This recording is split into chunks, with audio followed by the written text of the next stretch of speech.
Check करें compressor resistance.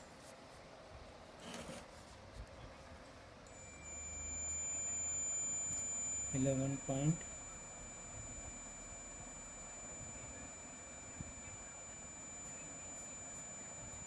10.6। चलिए दूसरे देखते हैं। 10.7,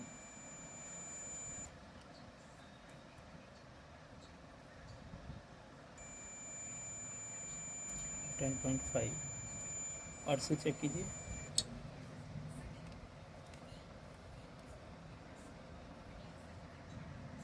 अर्थिंग शो कर रहा है, ये अर्थिंग शो कर रहा है। ये कंप्रेसर ग्राउंड है। 23.6 ओम की रेजिस्टेंस ये शो कर रहा है, तो कंप्रेसर ये ग्राउंड है।